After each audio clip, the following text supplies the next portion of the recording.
Bonjour à tous, bienvenue dans Inspire Middle East. Je suis Rebecca McLaughlin-Istam et cette semaine, nous nous intéressons au secteur de la santé dans la région. Notre équipe s'est rendue au salon Arabels 2020. Au programme également une rencontre avec le docteur Zuleyka Daoud. Reconnue et très respectée ici, elle est la première femme médecin indienne des Émirats Arabes Unis. En 50 ans de carrière, elle a mis au monde environ 15 000 bébés. À mon arrivée ici, j'ai découvert une chambre pleine de patients. C'est ce qui m'a fait rester. Nous aborderons aussi l'asthme dont souffrent de plus en plus de personnes ici. Abu Dhabi abrite un centre dédié à cette maladie. Mais d'abord, examinons de plus près le secteur des soins de santé au Moyen-Orient et en Afrique du Nord. Certains sujets clés ont été abordés cette année au salon Arabels.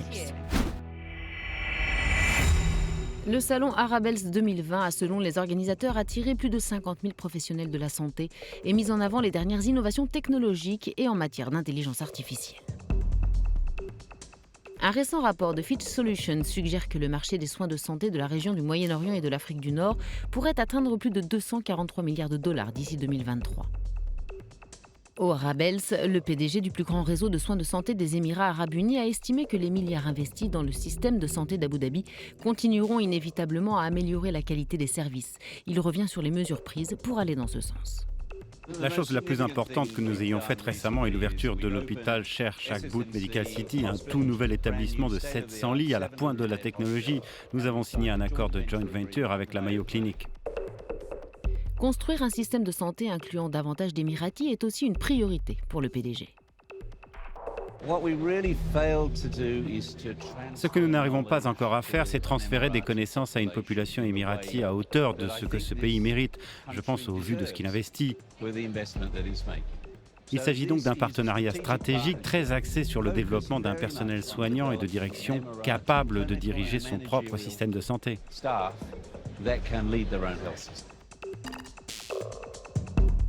Alors qu'au salon Arabels, on s'intéresse déjà aux innovations médicales de demain, nous nous tournons vers une femme.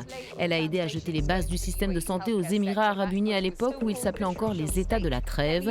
Permettez-moi de vous présenter la première femme médecin indienne aux Émirats Arabes Unis.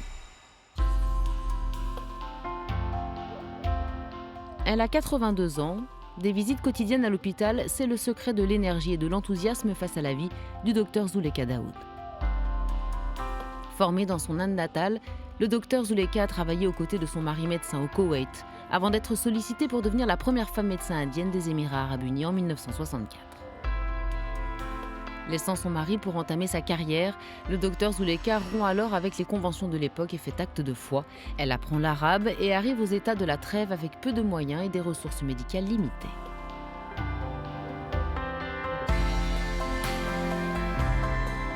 Elle reçoit alors jusqu'à 50 patients par jour, sans rendez-vous. En 1992, le premier hôpital du docteur Zuleyka ouvre dans la ville de Sharjah. Aujourd'hui, avec des pharmacies, des centres médicaux et des hôpitaux aux Émirats et en Inde, le Zuleyka Santé qu'elle a fondé est devenu un prolifique groupe de santé privée. Depuis le début de sa carrière, Zuleyka Daoud n'a eu de cesse de sensibiliser aux maladies mortelles. Et cela n'a pas échappé aux familles dirigeantes d'Abu Dhabi et de Dubaï qui ont reconnu et honoré officiellement son engagement. Nous sommes allés à la rencontre du docteur Zuleyka à Sharjah. Docteur Zuleyka, merci beaucoup de me recevoir. Merci. 40 à 50 patients venaient vous voir quotidiennement à votre arrivée quand vous étiez la première femme médecin ici. Vous avez appris la langue, ce qui n'était pas facile, mais absolument indispensable. Mais comment vous êtes-vous organisé face au manque d'infrastructures dans les États de la Trêve tels qu'on les appelait à l'époque? Les installations médicales étaient très limitées. Il n'y avait quasiment pas de matériel d'imagerie médicale. On apprenait à reconnaître les signes et les symptômes. Il n'y avait pas de test de grossesse, pas de compte-rendu de laboratoire. Cela nous a appris à prendre notre temps avec les patients et à savoir comment agir avec eux.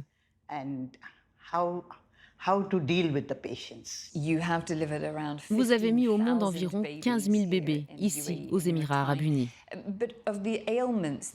Mais quel type de maladies étaient les plus courants à l'époque, chez les adultes? À mon arrivée ici, j'ai découvert une chambre pleine de patients. C'est ce qui m'a fait rester. J'étais confrontée à la fièvre, au saignement, à la toux, au rhume, à l'asthme. J'avais la chance de parler arabe, mais il y avait très peu de médicaments et d'infrastructures médicales. Aujourd'hui, on parlerait de conditions primitives. Vos patients émiratis vous aiment beaucoup et sont heureux que vous soyez ici. Ils vous appellent Mama Zuleka. Vous avez commencé avec 30 lits, puis il y a eu une clinique, des hôpitaux, et le premier hôpital des Émirats arabes unis a porté le nom d'une personne, le vôtre. Vous avez aussi ouvert des hôpitaux en Inde. Avez-vous encore des projets?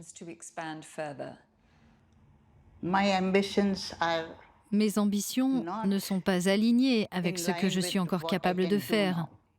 Je suis un peu diminuée, mais mes enfants sont très bons et ils m'aident. Si l'on regarde plus largement le secteur des soins de santé aux Émirats arabes unis, secteur dont vous faites toujours partie, on constate que de nombreuses innovations, recherches et stratégies de développement sont en cours. Cependant, quand il s'agit de cancer notamment, de nombreux malades partent se faire soigner aux États-Unis ou en Europe. Quand cette situation pourrait-elle changer selon vous? C'est ce que je voulais faire, changer ça. Et c'est ce que j'ai fait en Inde. Car il n'y avait aucun traitement contre le cancer dans l'État du Maharashtra. Aux Émirats arabes unis, il y avait un hôpital à Ain Mafraq où les malades pouvaient se rendre. Le diagnostic a été un peu difficile à poser au début. Les personnes ne sont pas venues assez tôt.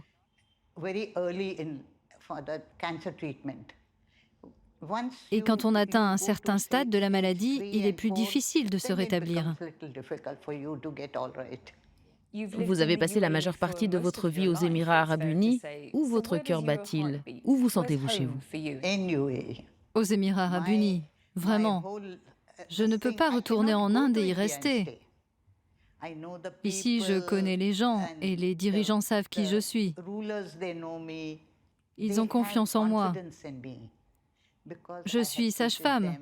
On vient me voir pour des accouchements. Toutes les générations, la mère, la grand-mère. Je veux poursuivre ça. La compassion. Docteur Zuleka, cela a été formidable de vous rencontrer. Votre témoignage est fascinant. Je vous remercie. Merci et au revoir. Parmi les dizaines de milliers de patients traités par le docteur Zuleka dans les années 60, les personnes asthmatiques, nous a-t-elle dit, étaient nombreuses. Lors du salon Arabels 2020, l'asthme a été un sujet très largement abordé. Il faut dire que près d'1,5 million d'Émiratis souffrent de cette maladie respiratoire. Les explications de Salim et Saïd. Vivre dans un environnement aride et poussiéreux où les tempêtes de sable sont fréquentes peut engendrer un tourbillon de problèmes respiratoires pour certains résidents des Émirats arabes unis souffrant d'asthme. Selon le Global Asthma Network, environ 1,3 million d'habitants des Émirats arabes unis, soit environ 14% de la population, sont asthmatiques. D'après les experts en météorologie, le printemps et l'été sont les saisons les plus critiques pour les malades, les niveaux de particules de sable dans l'air étant plus élevés. Que ce soit dans la péninsule arabe ou en Afrique du Nord, il existe de vastes étendues de dunes de sable dispersées. Les vents violents soulèvent la poussière et le sable, les transportant vers des villes densément peuplées. Par conséquent, cela a un impact sur la santé générale des personnes, principalement de celles qui ont des problèmes respiratoires. Kaoula est originaire de Jordanie. Elle est asthmatique depuis 20 ans. Elle a 57 ans et est arrivée aux Émirats arabes unis en 1979. Kaoula prend des médicaments tous les 2 mois. Une contrainte et un budget, plus de $3 500. Sa maladie l'oblige à rester chez elle comme une prisonnière, dit-elle.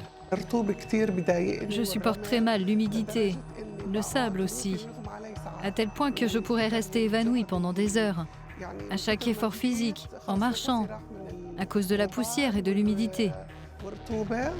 La pollution de l'air provoque également des maladies respiratoires chroniques, ce qui conduit à la mort prématurée d'environ 7 millions de personnes dans le monde chaque année, selon les Nations Unies. Dans leur programme Vision 2021, les Émirats arabes unis se sont engagés à améliorer la qualité de l'air. L'année dernière, la capitale a annoncé la création d'un nouveau registre des maladies chroniques, Objectif, améliorer les soins et les traitements apportés pour lutter contre certaines affections comme l'asthme. Autre pas en avant, l'ouverture l'année dernière à Abu Dhabi du seul centre de la région dédié à l'asthme et aux allergies. Selon le Dr Carr, allergologue, une sensibilisation trop faible sur la question empêche les malades de mettre des mots sur leurs symptômes et donc de se soigner. Les taux aux Émirats arabes unis sont 5 fois plus élevés qu'en Amérique du Nord.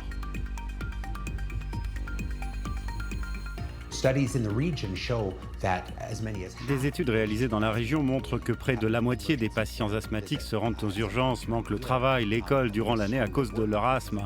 4% des patients asthmatiques finissent par être hospitalisés chaque année. C'est un nombre très élevé. Il existe une combinaison de médicaments contre l'asthme, y compris des corticostéroïdes qui peuvent être inhalés pour réduire l'inflammation et détendre rapidement les voies respiratoires. Pour le Dr Carr, un mode de vie sain, un diagnostic précoce et une surveillance régulière des poumons peuvent permettre de diminuer certains traitements. Et bien qu'il n'existe actuellement aucun remède contre l'asthme, ces conseils restent une bouffée d'oxygène pour les asthmatiques de la région.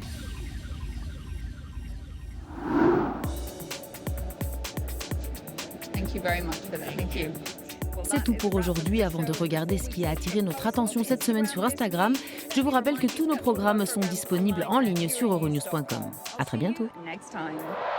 Florin, un résident des Émirats arabes unis, a félicité sa femme Cheryl pour la naissance de leur fils à l'hôpital Zuleka. Cette radiologue syrienne a quant à elle posté ce message: restez positif est le meilleur des remèdes.